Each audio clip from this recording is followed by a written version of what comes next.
afternoon, everyone. We are students of Notre Dame of Banga, and we are here to interview Mr. Lawrence J. Paradina. Okay, so may I ask, what is the name of your business? It's Paradina Store. And what is this type of business? It's a sari store. Sari store. School supplies. I'm going to ask you a couple of questions. Is that alright? Okay. First question. Ano ang naghatag inspirasyon sa imo agod pagsugod sang imo negosyo? Una, ini siya nga business na iya ka pamilya na mga business na sa parents ko before. So after 5 years na close kami ni siya nga business, inopen namin siya last year. So bali nag-1 year na kami subong last October 28 nag-1 year na kami. So i-continue naman ni siya nga store kay legacy ni isang parents naman ni siya nga store. Next question. Ano ang pinakadako nga problema nga imo naatubang sa pagsugod kag paano mo ini nalampasan? Natural kung business, ang unang nga problema na ang kapital. Kung sa di ka magkasang i-capital mo para sa business. So may may gamay man niya income. So sa income, amo na siya nga matamat lang. So bali taga-income sa mong adlaw, rolling lang siya, rolling. Para ba continue. Pag isa pa ang among business na nakita niyo man siguro ginagaano kami nag-serve kami isang try naman yung pinakabarato siyang produkto dito sa Tubato. Ano nga laygay ang mahatag mo sa mga estudyante nga gusto magsugod sang ila kaugalingon nga negosyo? Okay. So i-try lang. Kay wala man sang negosyo, na siya may ng trial and error na siya. So kung amo nga negosyo ang kaya mo i-continue lang siya. Kung hindi nakita naman sa lain naman niya pagi. So amo nakita nga is negosyo ng sari-sari store kay ares sa Tubacan sa eskwelahan, damon sa mga estudyante nga gabakat. So school supplies, sari-sari store. Mga kailangan sa So ini siya pwede pwede man sa mga sa personal yung magamit siya sa inyong pangabuhian.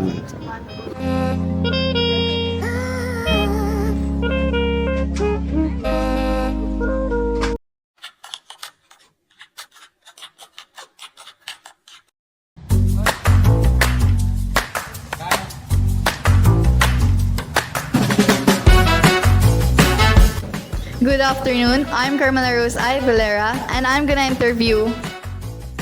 And I am Rana May B. Belhera.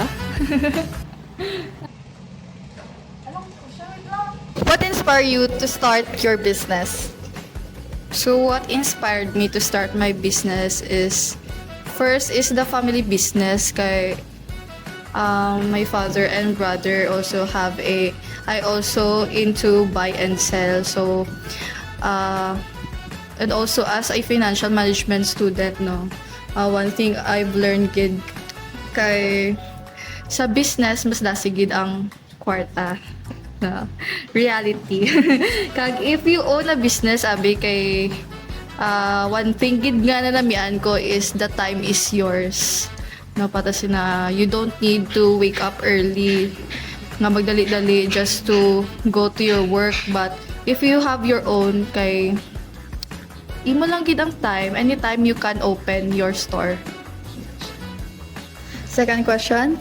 How did you start your business with the resource you had at the beginning? So in starting my business, I have a very small capital lang. Hindi gid siya enough to buy all syempre kay ang ginabligyan ko ay bugas, so hindi siya enough to buy all the varieties with my first capital. So what I did kay consignment ng yatag sa ako na yung stocks, then I'll just pay it if maubos na ang stocks. So amula na. Thank you very much. My last question. Ano ang lagay? Okay, my last question. Ano ang mahatag mo nga advice para sa mga students nga gusto man magsugod sa ilang kaugalingon nga negosyo?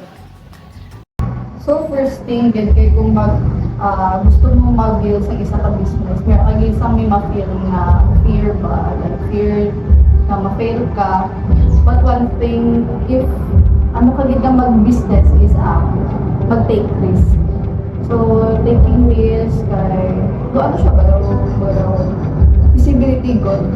First, you study pa man if kaya ka ang business, and isa po din kung dapat tunan mo kung paano yan dahil isa ka business kay kasi ano ka lang ay important magapot. Pero pag hindi ka kasi dako ang imo kapital kung hindi ka kabalo ang maganda sa business amat-amat ang ka siya ulos. Take risk and learn how to handle it. Thank you.